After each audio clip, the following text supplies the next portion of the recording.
Olá! Vale TV preparou um grande projeto multimídia para comemorar os 200 anos da chegada dos primeiros imigrantes alemães ao Brasil. Agora sim, nesse programa a gente vai conversar um pouco sobre isso, porque essa história não é bem assim. Com conteúdos multiplataforma, produtos especiais e eventos de cultura, entretenimento e esporte, estamos celebrando o passado, presente e futuro de um jeito único, de uma maneira que só quem vive exclusivamente a região pode fazer. Lançamos a contagem regressiva para o bicentenário desde 2000 dias, um selo especial comemorativo que vem sendo usado desde 2020, e o Vale, um projeto usado que reúne 40 edições de uma série impressa comemorativa em formato de jornal, eventos pela região que vão desde a escolha da corte do bicentenário, eventos de música, jogos de inspiração germânica, até programas especiais, podcasts e concursos de fotografia. Tudo para que a comemoração do bicentenário seja celebrada à altura da sua importância histórica. O nosso Conversa de Peso de hoje integra esse calendário histórico, visando olhar para o futuro da nossa região.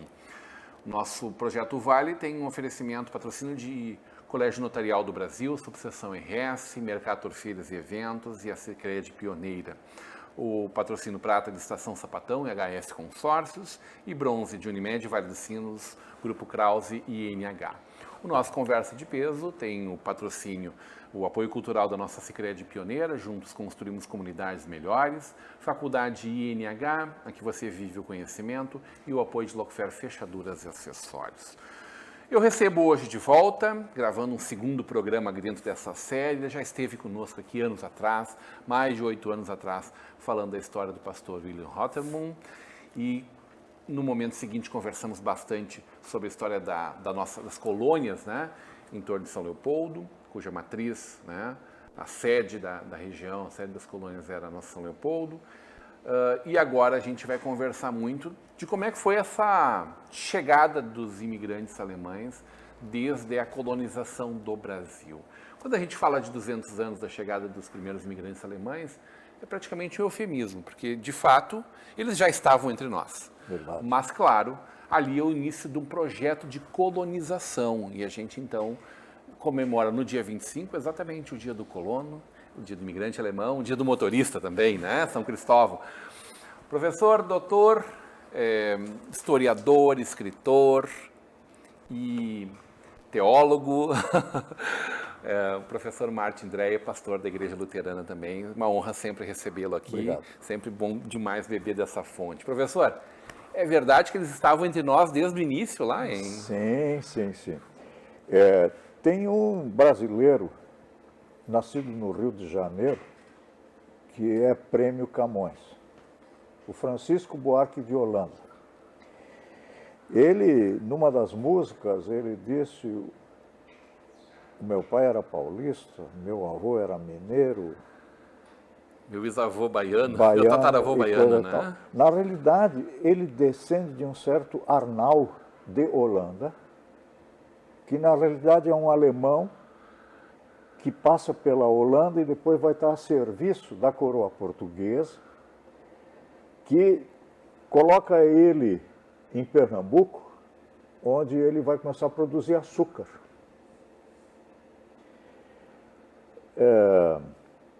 Ele é antepassado do Marquês de Pombal, esse Arnau, mas também do Chico Buarque de Holanda. Então, é interessante como as coisas.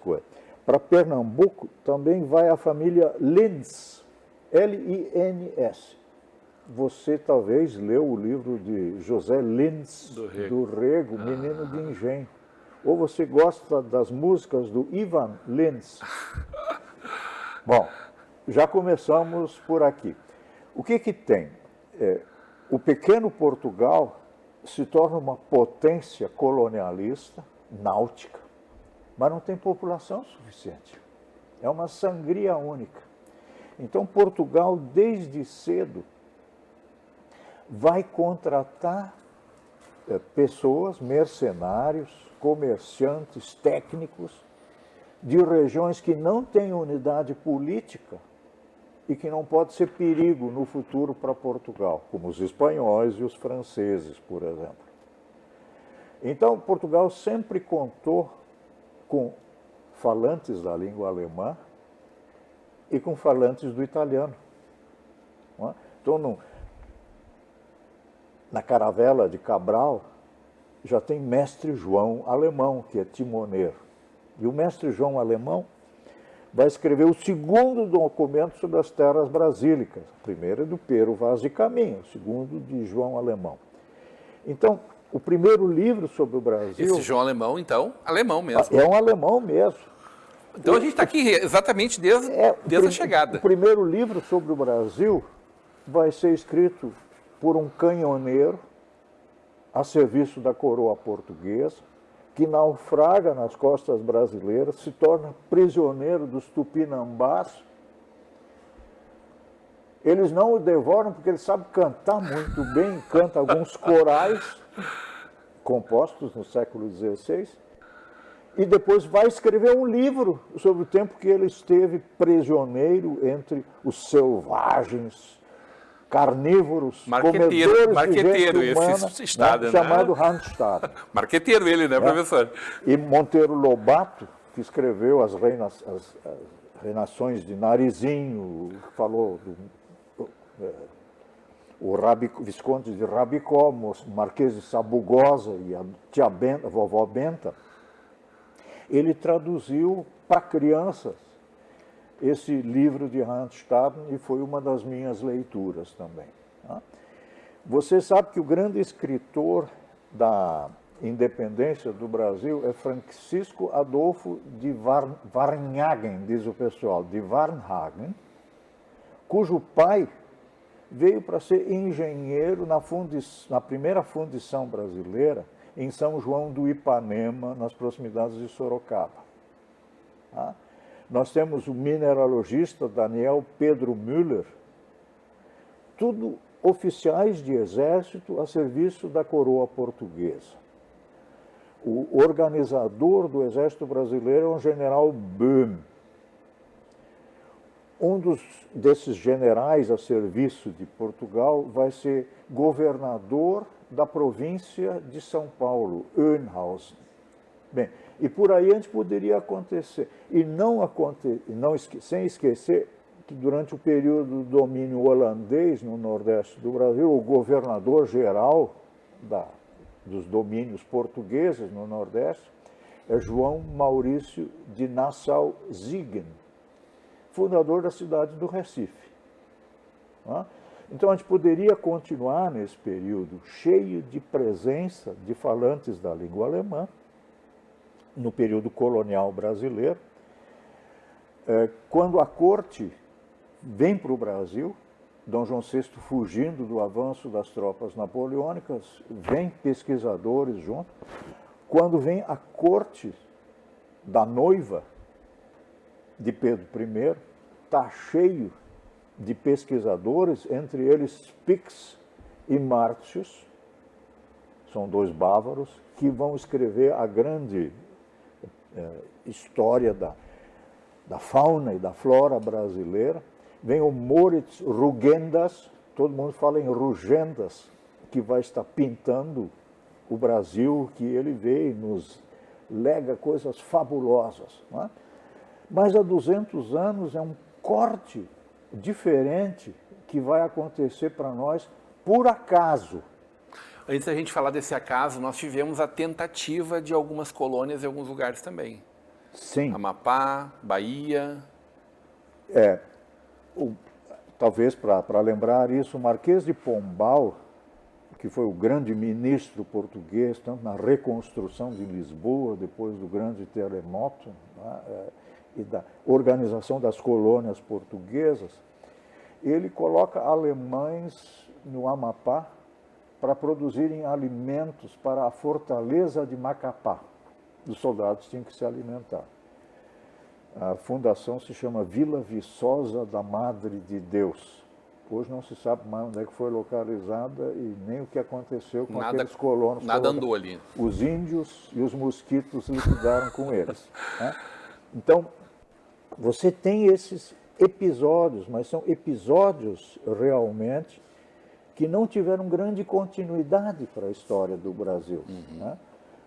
O novo que vai acontecer já nos governos de Dom João VI, é a tentativa de criar algumas colônias. Em 1818, por exemplo, é criado Nova Friburgo, onde se traz suíços de fala francesa para ensinar para a população local como é que se produz queijo. Isso é um dos objetivos principais. A colônia não vai prosperar muito bem, o pessoal logo se espalha, não é? Porque o terreno de Nova Friburgo é basalto puro, não dá para fazer agricultura. Não é? Mas se faz tentativas no sul da Bahia, com alguns alemães, nas colônias de Leopoldina, né, perto de Ilhéus. O que permaneceu desse pessoal que se tornou todo ele escravocrata foi a cultura do cacau. Então, o Jorge Amado imortaliza isso, suor, cacau, está sempre presente nas obras de Jorge, que vem da região de Ilhéus. Né? Então, mas isso são realmente episódios. O que se forma é uma colônia alemã na cidade do Rio de Janeiro, que são comerciantes, que estão interessados, alemães, de fala alemã, que estão interessados nas drogas do sertão e na importação de produtos que possam ser vendidos na Europa. Tá? Quando se prepara a independência do Brasil, Leopoldina e José Bonifácio de Andrade e Silva sabem que do que nós carecemos é de soldados que sejam leais à futura coroa independente. Mas daí o senhor disse que foi quase por acaso. Vai contar essa história direitinho para nós na volta do intervalo. Quase por acaso. Tipo, Pedro Álvares Cabral chegou no Brasil quase por acaso? Ou não é exatamente esse não tipo é de bem história? Assim, né? A gente vai para um breve intervalo e volta já já.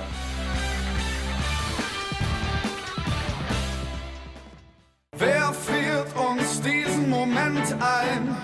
Besser kann es nicht sein. Denkt an die Tage, die hinter uns liegen, wie lang wir Freude und Tränen schon teilen. Hier geht jeder für jeden durchs Feuer, im Regen stehen wir niemals allein.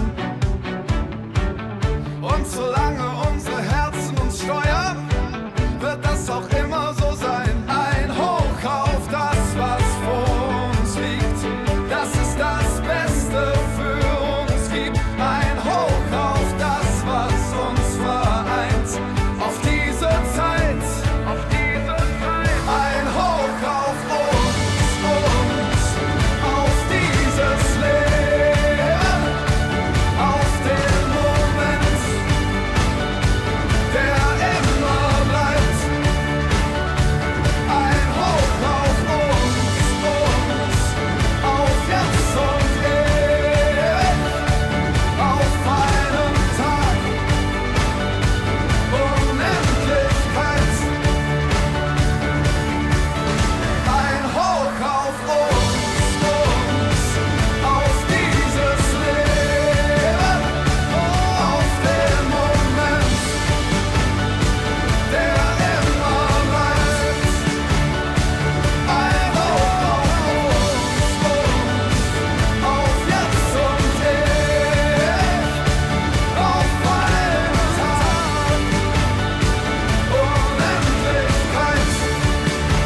o assunto é investimento, quem não se sente meio perdido?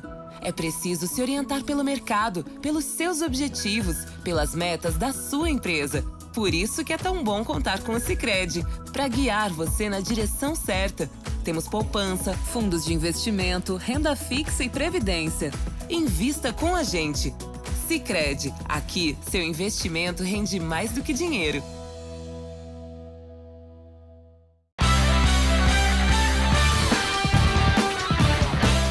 De volta para uma conversa de peso, hoje recebendo o historiador, escritor, o professor, teólogo, pastor Martin Dreyer, hoje para a gente conversar, uma visão mais ampla da chegada dos alemães, dos germânicos aqui, né?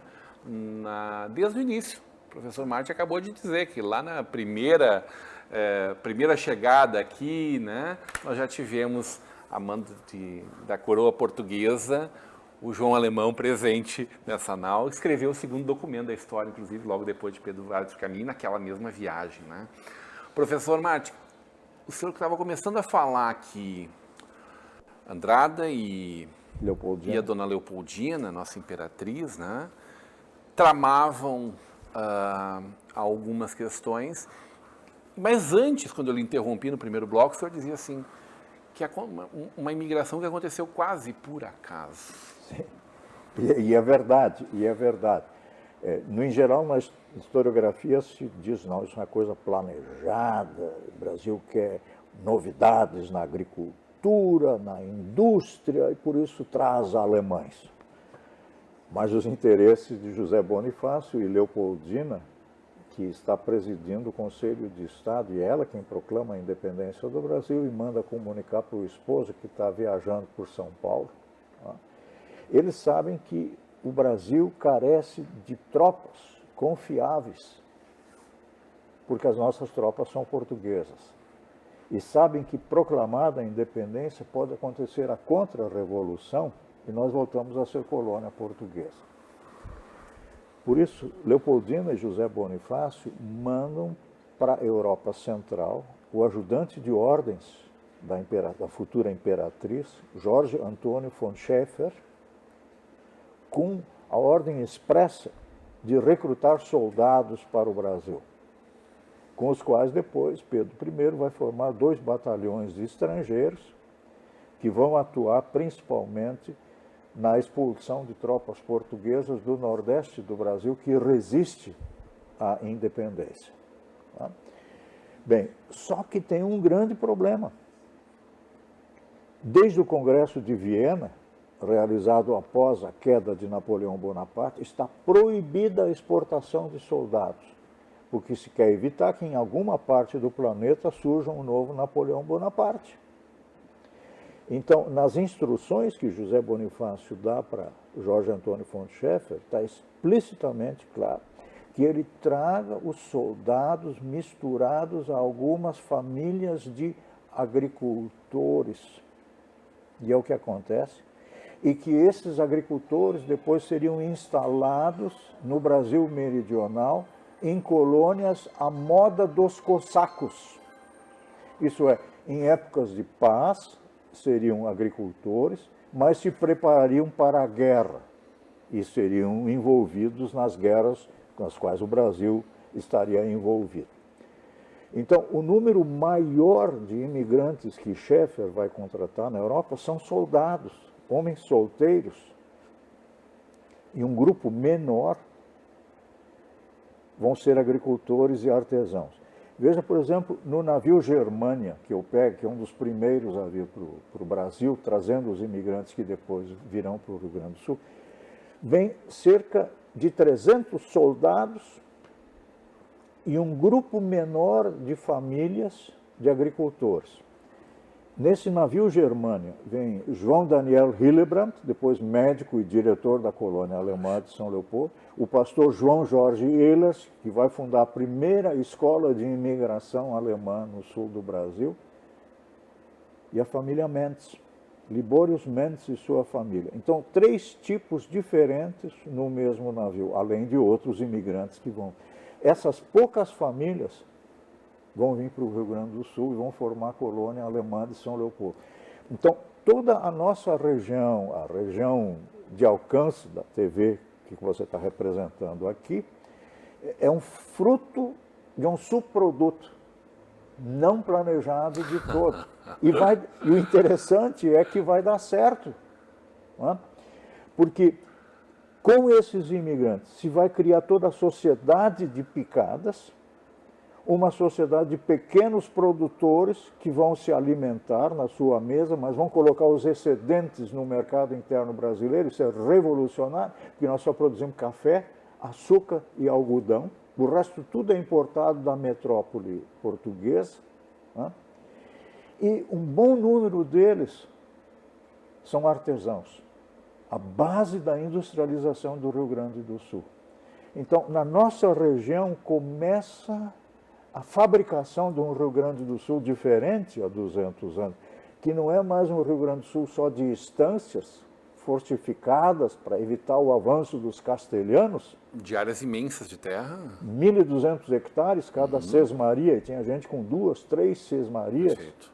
Isso é a parte da margem direita do Jacuí.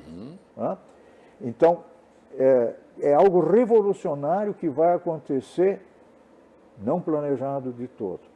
Mas nós vamos ter aqui uma nova ética do trabalho, porque até agora quem coloca a mão na terra é o escravizado, o indígena e o africano, que sempre produziram a riqueza do Brasil e que, a partir desse período, começam a ser progressivamente retirados do mercado produtivo, da área produtiva do Brasil.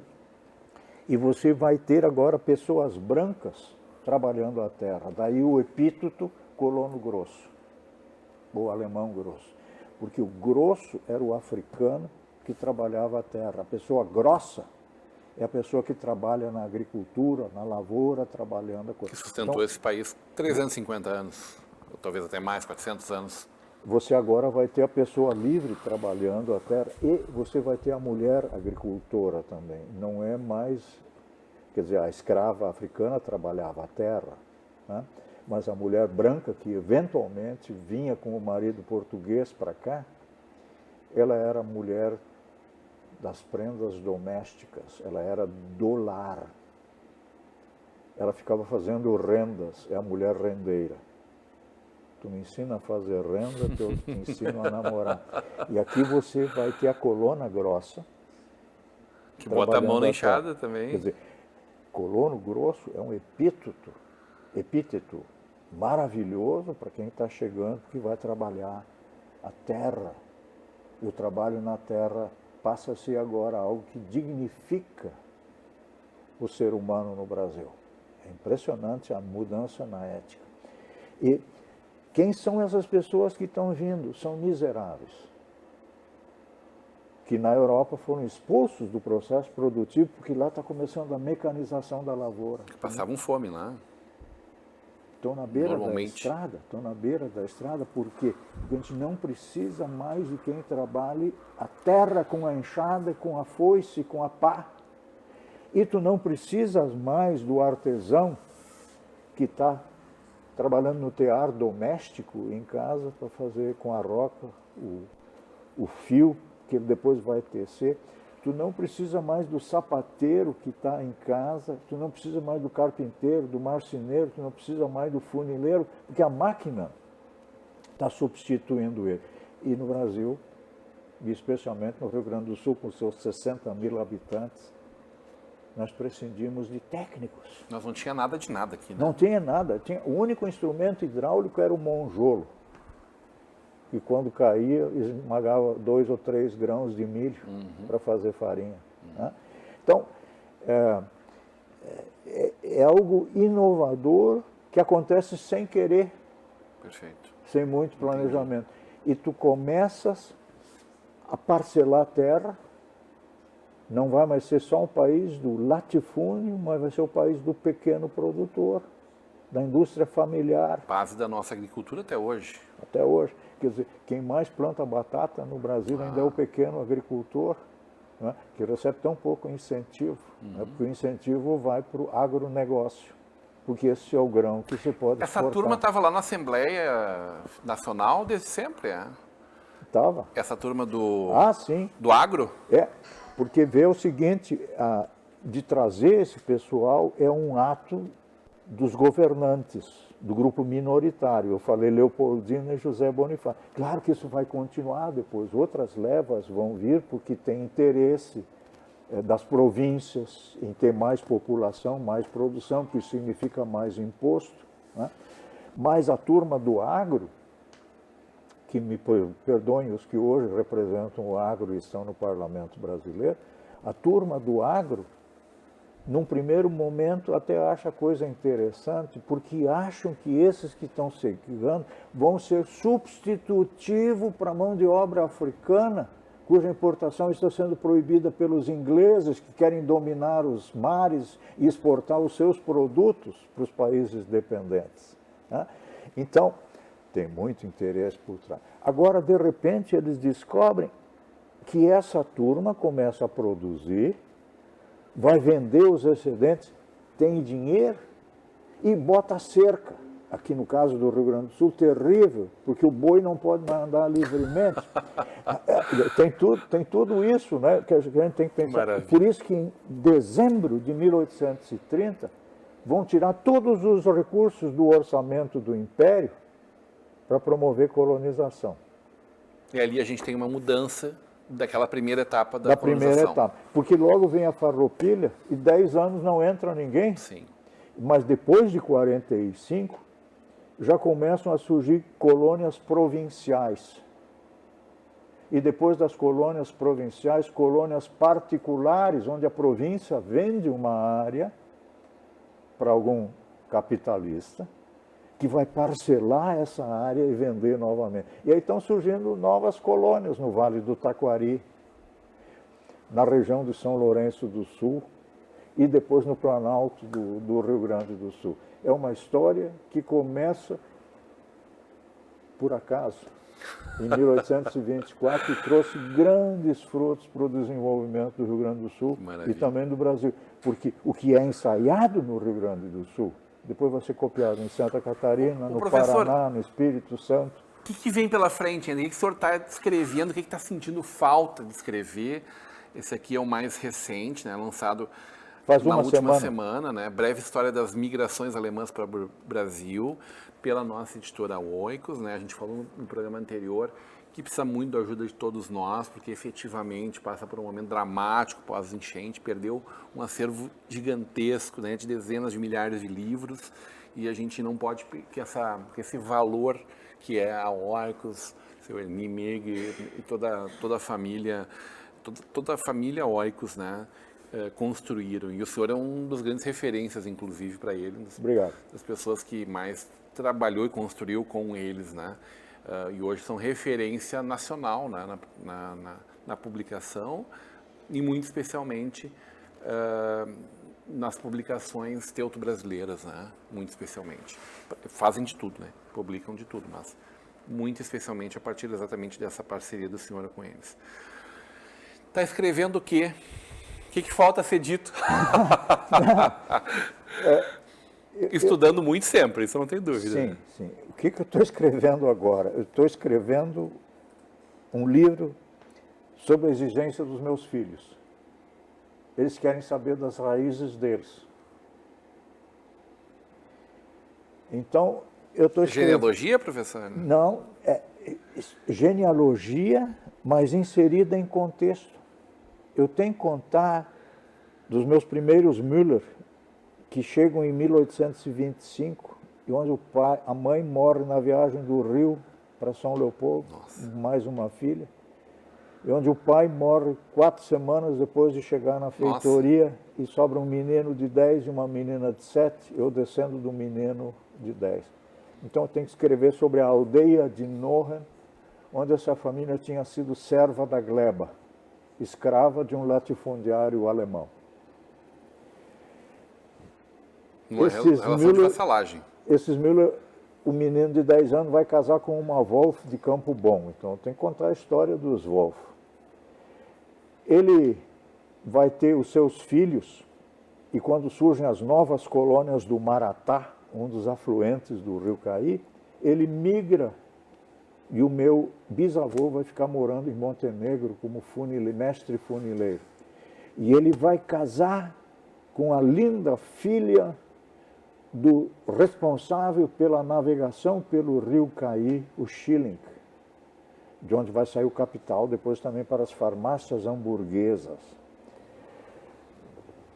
Isso não é impressionante poder escrever isso? E eu tenho que falar da minha mãe, que vem de São Paulo para estudar enfermagem no único hospital alto padrão, uma escola de enfermagem alto padrão do Brasil, que é o Hospital Alemão de Porto Alegre, hoje Moinhos de Vento. Depois, como enfermeira, instrumentista, ela vai trabalhar no hospital criado pelas mulheres luteranas de Montenegro, o Hospital Montenegro. Lá conhece o meu pai, mas meu pai é filho de imigrante que veio para o Brasil para poder ser ourives aqui, porque está passando fome na, já então, Alemanha, porque para quem tu vai vender joias quando há recessão?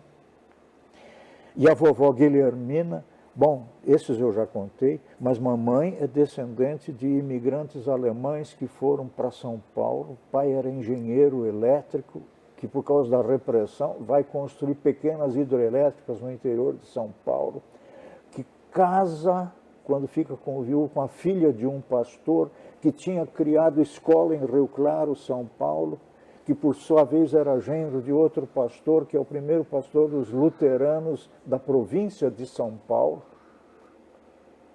Ele vai trabalhar entre pessoa que está colhendo café.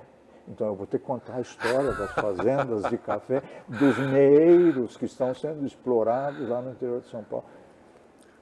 Está produzindo... Vida em belo planeta. E produz um de cada vez ou começa a estudar um pouco aqui, escreve um pouco aqui? Olha, e são coisas outro. que eu juntei há muitos anos e que agora estou colocando no papel. Maravilha. Eu acho que tem muita coisa a escrever. Tem um ex-aluno meu, andou escrevendo agora muito sobre a história da saúde, sobre a morte e o morrer nas colônias. Sandro Blume, está dentro dessa leitura que a gente está fazendo. Mas sem aliás, que belo registro dele, né? Sem os imigrantes não tem hospitais. Puxa vida. Sem os imigrantes não tem escolas. Pensar que cada localidadezinha tinha um hospital, né, professor? E quem é que fez esse hospital? As mulheres. E de onde veio o capital das mulheres para construir essas casas de saúde? Na imigração alemã, tinha duas coisas que eram exclusividade das mulheres: os ovos e a manteiga. O dinheiro da venda desses dois produtos eram delas. E com esse dinheirinho, mulheres nas picadas, dentro do espírito cooperativo, contrataram parteiras, depois contrataram médicos que mandavam vir da Europa e começaram com as casas de saúde. Depois vieram religiosas. Quer dizer, a venda de manteiga e de ovos de uma família era o dinheirinho da mulher. Ficava como reserva dela. O resto do dinheiro ficava na guaiaca dele. Mas aí dele, se ele gastasse 1 centavo sem consultá-la.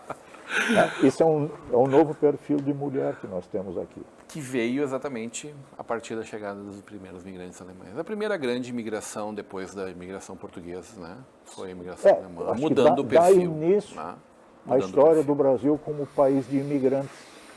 Professor, sempre maravilhoso beber da fonte. Obrigado pela generosidade do senhor de compartilhar essas histórias, de estudar tanto e contá-las para nós, né? Muito mais do que nos deixando menos burros, mas nos trazendo luzes sobre o futuro que a gente precisa construir ainda. Obrigado, professor Martin. Que a gente possa estar aqui, quem sabe, nos 250 anos da imigração. Vai ser meio difícil. Vai duvidar. Agradecendo demais a presença do professor, historiador, escritor, né? Martin Dreyer, mais de 50 livros aqui e compartilhando com a gente esse conhecimento. Continue com a programação da nossa Vale TV, da nossa rede Comunidade e Televisão.